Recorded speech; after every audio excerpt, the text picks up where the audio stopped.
जय श्री कृष्णा दोस्तों। आज मैंने जन्माष्टमी के उपलक्ष्य में ये मथुरा के पेड़े बनाए हैं जो कि खाने में बहुत ही टेस्टी होते हैं और बनाना भी इन्हें बहुत ही इजी है। तो आप भी मेरी रेसिपी देखिए, बनाइए, खाइए और इन्जॉय कीजिए ये मथुरा के पेड़े। हमने फुल क्रीम दूध लिया है पेड़े बनाने के लिए, तो इसको हमने गर्म कर लिया है और इसको हम लगातार चलाते हुए ये पकाएंगे। और ये हमने 1.25 लीटर दूध लिया है। और जब आप ये पेड़े बनाएंगे तो उसके लिए दूध जब चलाएंगे तो आप इसको बिल्कुल छोड़े ना, लगातार इसको चलाते रहें, नहीं तो ये तले से लग जाएगा। तो इसी तरह से हम लगातार इसको चलाते हुए 15-20 मिनट तक पकाएंगे।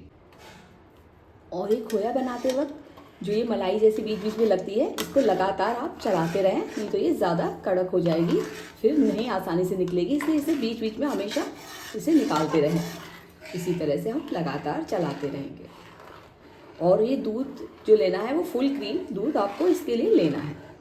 अब दूध को पकाते हुए 20 मिनट करीब हो गए हैं और हमने किनारों से भी इसको अच्छे से छुटा दिया है, लेकिन अभी ये पूरी तरह गाढ़ा नहीं हुआ है। इसे हम और पकाएंगे, थोड़ा और सुखाएंगे। और देखिए पहले से इसकी कंसिस्टेंसी गाढ़ी हो गई है, लेकिन अभी जितना हमें पेड़े बनाने हैं उतने हिसाब से नहीं हुई है, तो अभी हमें इसे और पकाना है। और इसकी आँच को अभी ज़्यादा तेज़ ना रखें, नहीं तो ये नीचे से लग जाएगा। और अभी इसे हमें थोड़ा ज़्यादा ही ध्यान से चलाते रहना है।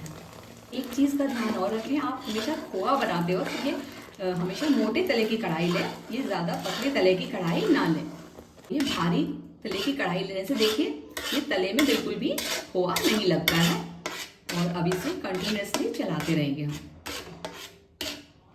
अब खोए को पकते हुए और 5-6 मिनट हो गए हैं, तो इसकी कंसिस्टेंसी देखिए और गाढ़ी हो गई है, लेकिन अभी उतनी गाढ़ी नहीं है जितनी हमें पेड़े बनाने के लिए चाहिए। तो अभी हम इसे धीरे धीरे चलाते हुए धीमी आंच पर और पकाएंगे 3-4 मिनट के लिए।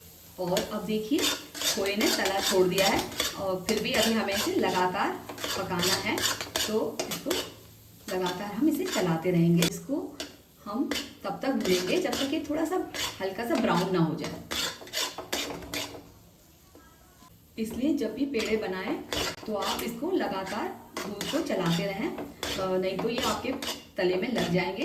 तो मैंने लगातार चलाते हुए बनाया, तो देखिए मेरा तले में बिल्कुल भी नहीं लगे हैं।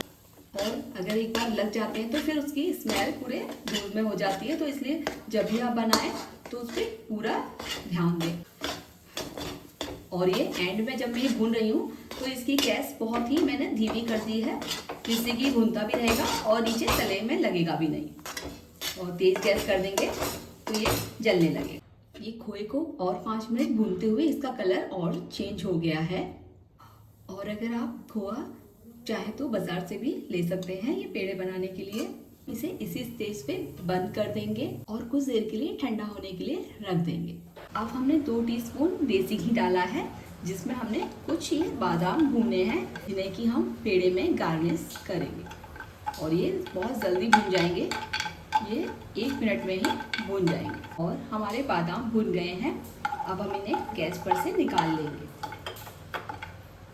हमारा खोया एकदम ठंडा हो गया है। हमने 100 ग्राम खांड ली है और 5-6 कुटी हुई इलायची ली है, और खांड की जगह आप पिसी हुई शक्कर भी ले सकते हैं। तो अब हम इसमें ये दोनों चीज़ें ऐड कर देंगे और बिल्कुल थोड़ी सी खांड बचा लेंगे हम पेड़ों में ऊपर से लगाने के लिए।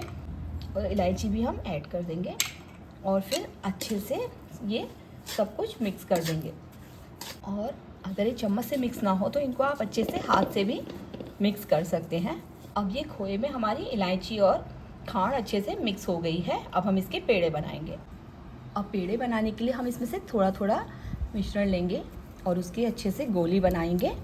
और ये जो हमारा ये जो खांड का है, ये खांड का पाउडर है, इसमें हम इसको लगा लेंगे, अच्छे से इसमें डस्ट कर लेंगे। और फिर इसके ऊपर हम एक एक बादाम रखेंगे। ये बिल्कुल ऑप्शनल है, आप रखना चाहें तो रखें, नहीं तो ऐसे भी बहुत अच्छे लगते हैं। और इसी तरह से हम सारे पेड़े बना लेंगे। और आप अपने मनपसंद साइज़ के पेड़े बनाइए। आपको छोटे पसंद है छोटे, थोड़ा बड़े पसंद हो तो बड़े बनाइए। और मैं बहुत ज़्यादा बड़े नहीं बनाना चाहूँगी, छोटे छोटे एक बाइट में खाने में सही रहते हैं। तो मैं इसी तरह से छोटे छोटे सारे पेड़े तैयार कर लूँगी। हमने कुछ पेड़े तैयार कर लिए हैं, इसी तरह से हम सारे बाकी भी बना लेंगे। सारे पेड़े बनकर तैयार हो गए हैं और इस बैटर से हमारे टोटल 25 पेड़े बनकर तैयार हुए हैं। और आप इन पेड़ों को फ्रिज में रखकर 15 दिन तक एंजॉय कर सकते हैं और बाहर भी आप हफ्ते भर तक एंजॉय कर सकते हैं। अगर आपको मेरी रेसिपी पसंद आए तो मेरे चैनल को सब्सक्राइब कीजिए, लाइक कीजिए, कमेंट कीजिए और शेयर कीजिए। Thank you.